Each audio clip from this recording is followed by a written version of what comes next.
Hello, good afternoon, students. Today we are going to study the application part of the lesson equations in one variable. It is word problems. Word problems are the application part of that lesson. Okay, so in word problems we have given two conditions for framing the equation. So first, in word problems we have to frame the equation by using information in words. So see in textbook practice set 12.2 page number 79 word problems. See question number 1. What is given in the question? Mother is 25 years older than her son. क्या दिया है आपको? Mother is older than her son by 25 years. अभी son का as कितना है अपने को पता नहीं. समझो आपका एज आज का 15 ईयर्स है. आपकी मदर का एज आपसे 25 ईयर्स ज़्यादा है, तो कितना होगा वो? 15 + 25. लेकिन आपका एज कितना है इधर, हर सन से एज कितना है पता नहीं है. सो अपने को क्या करना पड़ेगा? जो आपको फाइंड आउट करना रहता है उसको क्या समझना है? आपको एक्स समझना है. Let the present age of son be x years. Therefore present age of her mother x + 25. Mother का एज सन के एज से 25 ईयर्स ज़्यादा है. अभी सेकेंड कंडीशन में क्या दिया है वो आपको देखना है. क्वेश्चन में देखो, find son's age if after 8 years, 8 साल के बाद, ratio of son's age to mother's age will be 4/9. क्या बताया है? 8 साल के बाद ratio of son's age to mother's age will be 4:9, 4/9. अभी 8 साल के बाद कितना एज होगा? समझो आज अगर आपका एज 15 है तो 8 ईयर्स के बाद क्या होगा? 15 + 8 होगा. ओके, मदर्स का एज समझो 40 है तो उसका भी एज बढ़ेगा 8 ईयर्स से. 40 + 8. तो हम लोग क्या समझे थे इसमें? Today's present age of son x years. Therefore, mother's today's age x + 25 after 8 years. After 8 years, son's age will be x + 8 + 8 करना है. After 8 years, therefore son's age x + 8 years. And mother's age, mother's present age is x + 25. After 8 years, mother's age will be x + 25 + 8. 8 साल से mother का as भी बढ़ेगा. 25 + 8 x + 33 years. तो mother का as होगा x + 33 ईयर्स. तो दोनों का, सन का और मदर का 8 साल के बाद जो एज है वो हमें मिल गया बाय द गिवन कंडीशन. भाई आपको जो कंडीशन दिया है, क्या कंडीशन है? After 8 years ratio means division. Ratio means क्या होता है? डिवीजन.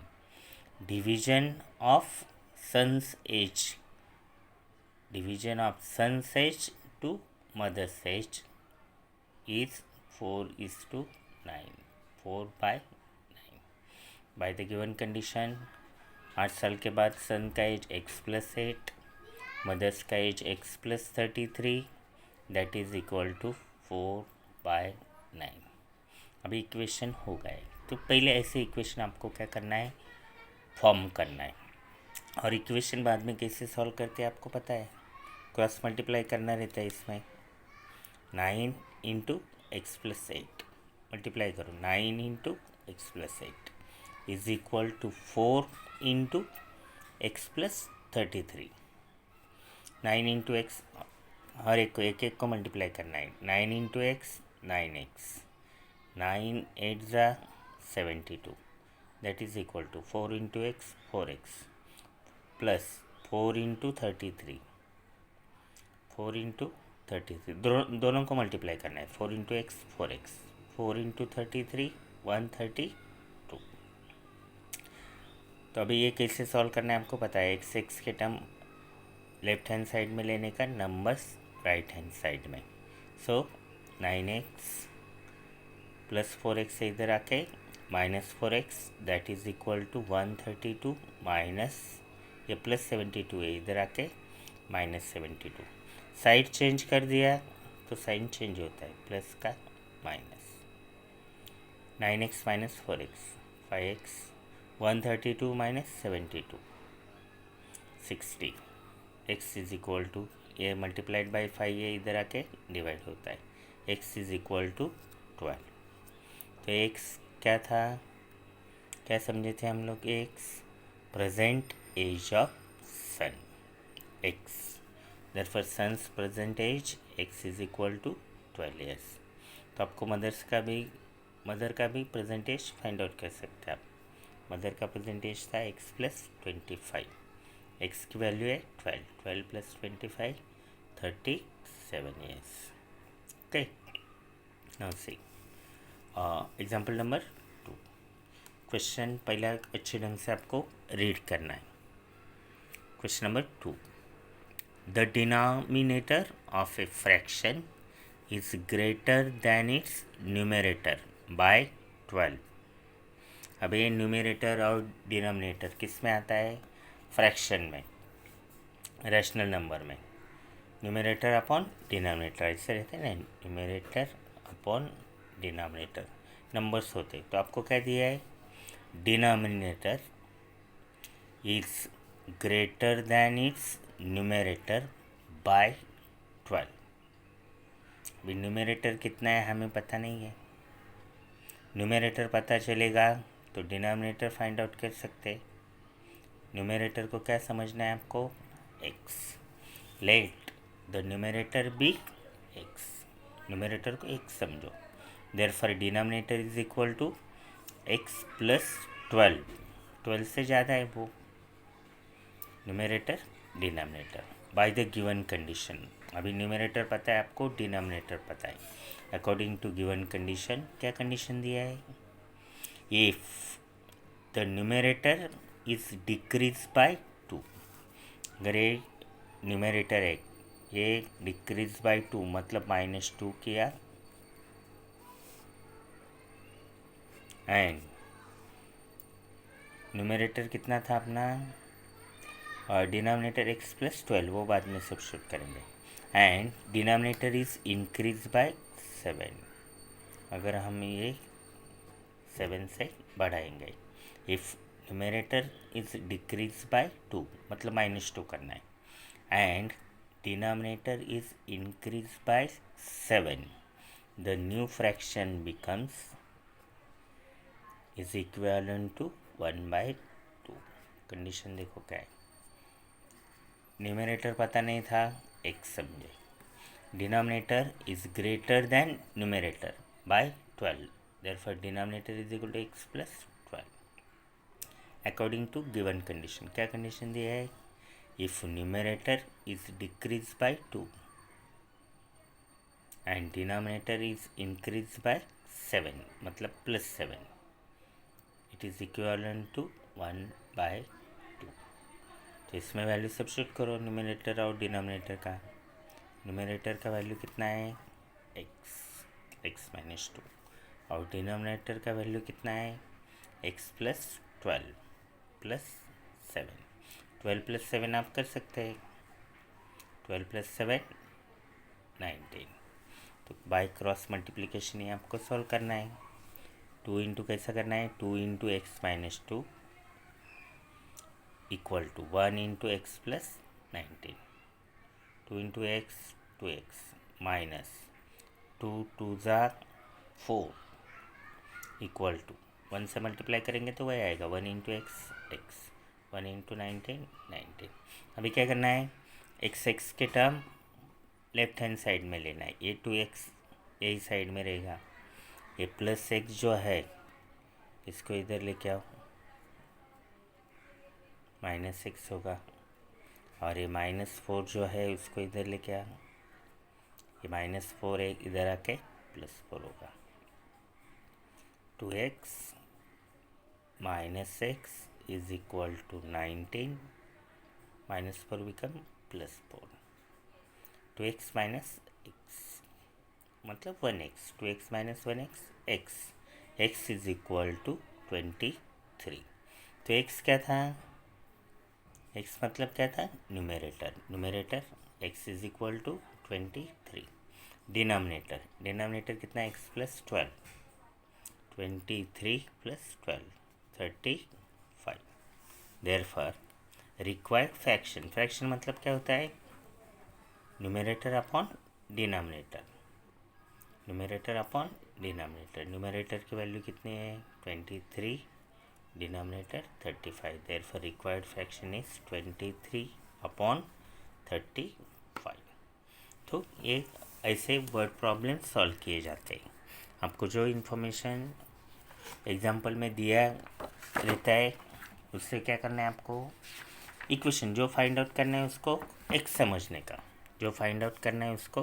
समझने का, और उसके ऊपर जो डिपेंड रहता है उसका वैल्यू आप फाइंड आउट कर सकते हैं, जो कंडीशन दिया है उस हिसाब से इक्वेशन फॉर्म करना है। फिर बाकी जो एग्जांपल्स है वो भी हम लोग देखेंगे। सी इन टेक्स्ट बुक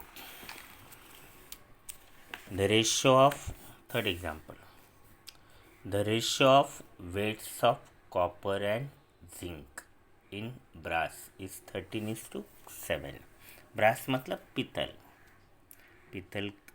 आपको पता रहेगा, पीतल मतलब घर में रहता है ना, येलो कलर का जो मेटल रहता है, कॉपर आपको पता है, एल्यूमिनियम पता है, वैसे ब्रास एक दोनों का ये कॉम्बिनेशन में रहता है, कॉपर एंड जिंक।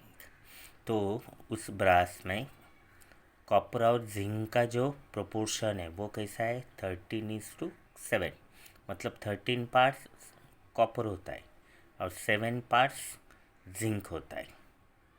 अभी ये रेशियो दिया है आपको, जब ऐसा रेशियो दिया जाता है तो वो कॉमन मल्टीपल जो है वो हमें पता नहीं रहता है, तो हम लोग क्या समझेंगे, let the common multiple be x, common multiple x समझेंगे तो कॉपर का वेट होगा 13x और जिंक का वेट होगा 7x। Find the weight of zinc in brass utensil weighing 700 gram, 700 gram जो कोई बर्तन रहेगा उसमें आपको जिंक का वेट फाइंड आउट करना है। तो आपको ये रेशियो दिया है कॉपर और जिंक का, तो हम लोग पहले क्या करेंगे, see ratio of weights of copper and zinc in brass is equal to 13:7। Ratio है तो क्या समझने का, let the common multiple be x, common multiple x समझने का, ये रेशियो इसलिए, देयरफॉर वेट ऑफ कॉपर का वेट होगा 13x, जिंक का वेट होगा 7x। टोटल वेट, आपको बर्तन का टोटल वेट दिया है, total weight of utensil is equal to 700 gram, तो उसमें क्या क्या है, कॉपर है, जिंक है, दोनों का प्लस करेंगे, 13x + 7x, 20x is equal to 700, 20 divide होगा, x is equal to 0 0 cut, 70/2, एक 0 कट हो गया, 70/2 35, x की वैल्यू मिल गई। अभी हम लोग weight of copper find out करेंगे, weight of copper 13x, 13 × 35, x की वैल्यू सब्स्टिट्यूट करेंगे 455 gram, and weight of zinc 7x, 7 × 35 245 gram. एक का ही पूछा है, दोनों लिखेंगे चलेगा। Now see question number 4। ऐसे मतलब इजी इक्वेशन एक बार फॉर्म किए, बाकी आपको इक्वेशन सॉल्व करने को आते हैं। Find 3 consecutive whole numbers. Whole numbers मतलब 0 1 2 3 4 and so on. Find 3 consecutive whole numbers. Consecutive मतलब एक के बाद एक जो लगातार आते हैं, एक के बाद। समझो पहला नंबर 17 है, तो दूसरा नंबर होगा 18, तीसरा नंबर होगा 19, 17 18 19, इसको बोलते हैं consecutive numbers. Find 3 consecutive whole numbers whose sum is more than 45। वो तीनों की सम कैसे है? मोर देन 45, इक्वल टू 45 नहीं है, 45 से ज़्यादा है, बट लेस देन 54। तो इसमें 2 कंडीशन दिया है। जैसे बाकी इसमें अपने को इक्वल टू देते थे, इसमें क्या दिया है? Sum of 3 consecutive whole numbers is more than 45। तो मोर देन का साइन कैसे रहता है? मोर देन का साइन ऐसे रहेगा, तीनों का सम मोर देन 45। और लेस देन 54, लेस देन तो हम लोग ऐसे लिखेंगे, लेस देन 54। तो 2 कंडीशन है इसमें, दोनों भी सॉल्व करेंगे। सी लेट, अभी कौन से नंबर से वो पता नहीं, पहला नंबर पता रहेगा तो दूसरा और तीसरा फाइंड आउट कर सकते हैं हम लोग। पहला नंबर 15 रहेगा, दूसरा नंबर 16 होगा, तीसरा नंबर 17 होगा। +1 से बढ़ेंगे, होल नंबर्स ऐसे 1 1 से बढ़ते। Let 3 consecutive whole numbers be x, तो सेकेंड वाला आएगा x+1, थर्ड वाला x+2। तीनों नंबर्स हो गए x+1 x+2। There some, 2 condition आपको बताए। देयर सम कैसे है? Is greater than 45 and their sum is less than 54। तो ये दोनों भी कंडीशन अभी हम लोग सॉल्व करेंगे। देयर सम, तीनों का सम कैसे रहेगा? x+1 plus x+2 greater than 45। x के टर्म्स का प्लस होता है, 1 2 3, 3x, 1 + 2 3। ये इक्वल टू के बदले ये ग्रेटर है ऐसा समझना है, और बाकी वैसे ही सॉल्व करना है जैसे इक्वल्स टू में हम लोग सॉल्व करते हैं। वही इक्वेशन के सभी रूल जो है इसमें आपको यूज़ करना है। x 3x, 1 + 2 3, +3 इधर लाना है, जैसे इक्वेशन सॉल्व करते वक्त हम लोग लाते हैं। +3 बिकम्स -3, 45 - 3 42, मल्टीप्लाई इधर आके डिवाइड होगा। x is greater than 14, x से 14 से ग्रेटर है, x 14 से ग्रेटर है, इसका मतलब कितना रहेगा? वो 15 होगा। x is greater than 14, x is equal to 15। तो एक वैल्यू मिल गई, x+1 सेकेंड नंबर है, 15 + 1 16, तीसरा नंबर x+2, 15 + 2 17। तो तीनों नंबर्स हो गए, रिक्वायर्ड नंबर्स आर 15 16 17। अभी ऐसे ही आपको लेस देन के लिए सॉल्व करना है। क्या दिया है? Second condition, their sum is less than 54, their sum is greater than 45 and less than 54। Sum लिखना है तीनों का, x, x+1 x+2। Less than का साइन करना है, x 3x, 1 + 2 3, +3 इधर आके -51, 3 डिवाइड हो गया 17। x इज़ लेस देन 17, क्या वैल्यू आई आपको? x is less than 17। तो x ये 17 से लेस है, x 17 से लेस है मतलब 16 होगा।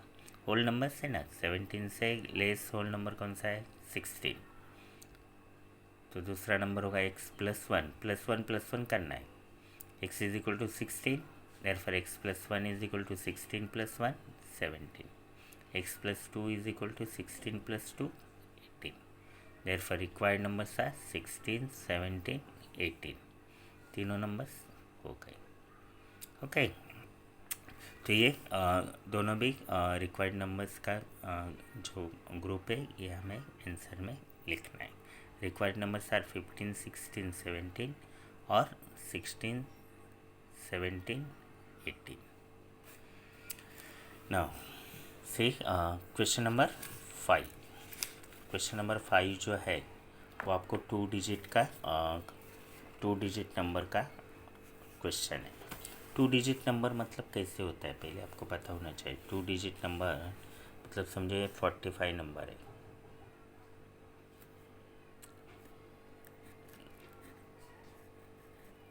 तो ये 5 होता है यूनिट प्लेस डिजिट और 4 होता है tense place digit. 5 unit place और ये जो 4 है इसको बोलते हैं टेंस प्लेस डिजिट। तो ये नंबर कैसा लिखा जाता है, इसकी वैल्यू कैसे लिखी जाती है। 10 प्लस का जो डिजिट रहता है उसको 10 से multiply, 10 into 4 plus unit plus का जो डिजिट है उसको 1 से मल्टीप्लाई करते हैं। 10 इंटू 4 40 प्लस 1 इंटू 5 5 45, इसलिए ये नंबर ऐसे बनता है। मतलब आपको डिजिट पता रहेंगे तो हम लोग वो नंबर्स लिख सकते हैं। यूनिट प्लेस के नंबर्स को किससे मल्टीप्लाई करते हैं, 1 से, और 10 प्लस के डिजिट को 10 से मल्टीप्लाई करते हैं। 10 4 ज़ा 40, 40 प्लस 5 45। तो अभी ये जो नंबर्स हमें दिया है क्वेश्चन नंबर 5 में, read the question. In A 2 digit number, 2 digit number मतलब अभी बताया आपको 45 रहेगा तो 4 और 5 ऐसे लेंगे digits. Digit at the tens place is twice the digit at the unit place. मतलब यूनिट प्लेस के डिजिट से टेंस प्लेस डिजिट कैसा है, ट्वाइस है। मतलब अगर यूनिट प्लेस डिजिट 3 रहेगी तो टेंस प्लेस डिजिट कितना होगा, 6 होगा। ओके, तो कैसे देखते हैं हम लोग। पहले नंबर्स फॉर्म करते हैं। 2 digit number let unit place digit be x, let unit place digit be x. तो ये एक्स होगा unit place. Therefore tens place digit कितना होगा, फिर टेंस प्लेस डिजिट जो है वो tens place digit is equal to 2x होगा। डबल है ना, यूनिट प्लेस डिजिट से टेंस प्लेस डिजिट डबल है 2x। 2 डिजिट नंबर, तो 2 डिजिट नंबर कैसे फॉर्म करेंगे, टेंस प्लेस डिजिट को किससे मल्टीप्लाई करते हैं, 10 से, 10 into 2x plus unit place digit को किससे मल्टीप्लाई करना है आपको, 1 से। टेंस प्लेस डिजिट को 10 से मल्टीप्लाई करना है और यूनिट प्लेस डिजिट को 1 से। 10 into 2x plus 1 into x, 10 two ज़ा 20x प्लस x 21x। ये रहेगा अपना 2 डिजिट नंबर। कैसे, ये आपको इधर दिखाया था, टेंस प्लेस डिजिट को 10 से मल्टीप्लाई करने का, यूनिट प्लेस डिजिट को 1 से। अभी सेकेंड जो कंडीशन दिया है उसमें क्या बताया, number obtain by interchanging the digits. अब एक इंटरचेंजिंग द डिजिट्स मतलब क्या होता है, अगर ये 45 है तो ये 4 जो है ये टेंस प्लेस में इधर आएगा तो ये यूनिट प्लेस में जाएगा, 4 होगा। और 5 यूनिट प्लेस में टेंस प्लेस में जाएगा तो ये इधर आएगा, मतलब ये नंबर ऐसा बनेगा 54 after changing the interchanging the digits. मतलब यूनिट प्लेस वाले को टेंस प्लेस में भेजने का और 10 प्लेस वाले को यूनिट प्लेस में। तो कैसा रहेगा, न्यू नंबर कैसा बनेगा, 10 इंटू, अभी यूनिट प्लेस वाला इसमें जाएगा, इधर आएगा x, और 10 प्लेस वाला यूनिट में जाएगा 2x होगा। तो नंबर बनेगा 10 इंटू 10 प्लस डिजिट अभी कितना होगा, x होगा, 10 into x plus 1 × 2x, tens place वाला यूनिट में गए, 1 × 2x, 10x + 2x, 12x। लिखते लिखते बाद में आप जब लिखेंगे तब एक साथ अभी हम लोग सब एग्जाम्पल देखते तो कभी कभी थोड़ा आपको समझने में प्रॉब्लम आएगा, लेकिन जब आप लिखेंगे क्वेश्चन बराबर रीड करेंगे, एक एक स्टेप देखेंगे, समझ के लेंगे तो ये आता है इजी। इसको खाली थोड़ा रिवाइज करना रहता है। दोनों भी नंबर मिल गए, 2 डिजिट नंबर 21x है, और न्यू नंबर जो है आफ्टर इंटरचेंजिंग द डिजिट्स वो है 12x। को कंडीशन क्या दिया है क्वेश्चन में देखो, if the number obtained by interchanging the digits is added to the original number, ये इंटरचेंजिंग नंबर वाला नंबर ओरिजिनल नंबर में ऐड करेंगे तो आपको सम कितना मिलता है 66। दोनों को सम करो फिर, 12x + 21x 33x, ये डिवाइड होगा, x = 2, x की वैल्यू मिल गई। देयरफॉर गिवन नंबर कौन सा था, ये अपना 2 डिजिट नंबर 21x जो यूनिट प्लेस और टेंस प्लेस से बना हुआ है। Therefore required 2 digit number 21x = 21 × 2, 42। देखो इसमें यूनिट प्लेस डिजिट 2 है, टेंस प्लेस डिजिट 4 है, डबल है ना, यही कंडीशन दी थी आपको। ओके, बाद में क्वेश्चन भी लिखो और बाद में आंसर, खाली आंसर्स नहीं लिखना है, क्वेश्चन भी लिखो। क्वेश्चन से अपने को पता चलता है, बहुत जन क्वेश्चन देखते भी नहीं है और खाली आंसर देखते हैं तो उसको समझ में नहीं आता, अरे ये प्लस क्यों किया है, तो ये कंडीशन दी है आपको क्वेश्चन में। If the number obtained by interchanging the digit is added to the original number, इसलिए ऐड किया, तो ये कंडीशन सब देखना रहता है क्वेश्चन में, तो ये समझ में आता है। ओके, तो क्वेश्चन भी लिखना है आपको और आंसर्स भी। और 6 जो क्वेश्चन है वो अभी आप सॉल्व करेंगे, वो वैसे इजी है। ठीक है, देखते हैं क्या है उसमें, आपको हिंट देता है।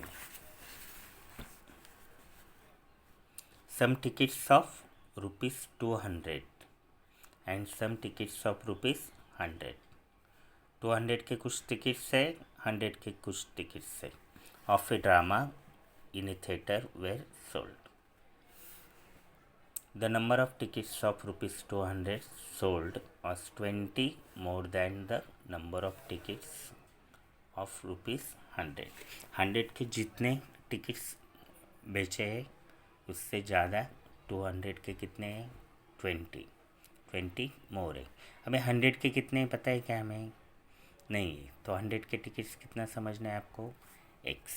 100 के टिकट्स कितना समझना है, x।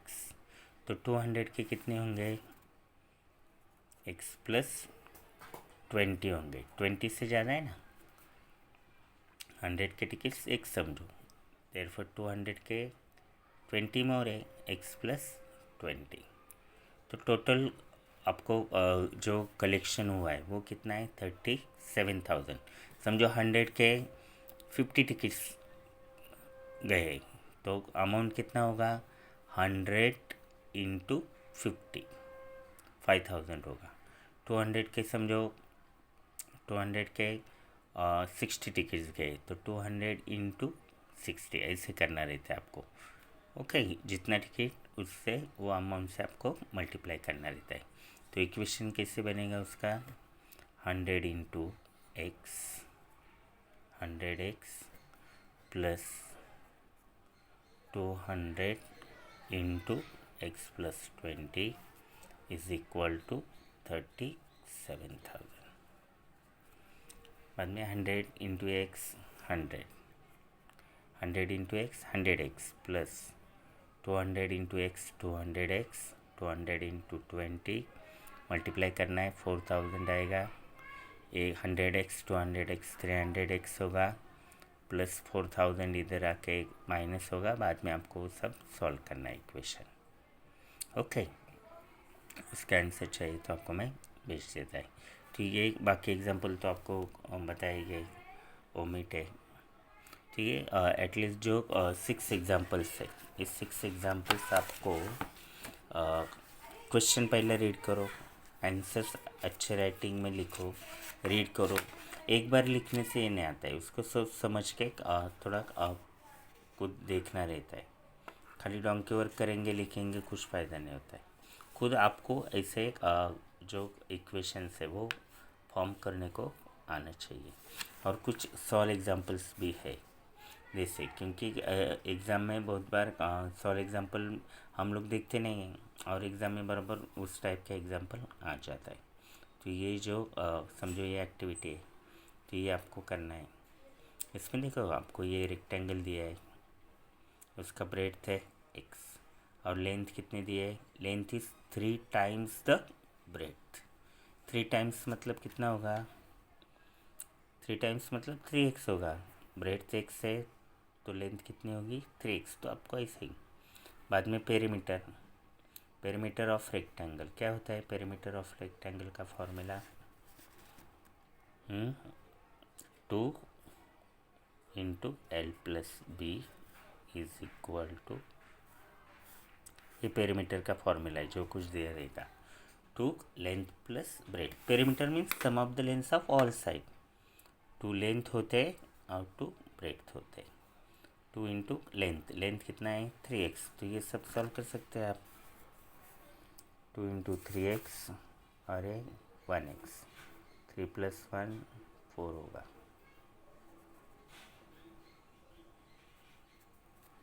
बाद में फाइंड आउट करो लेंथ और ब्रेड।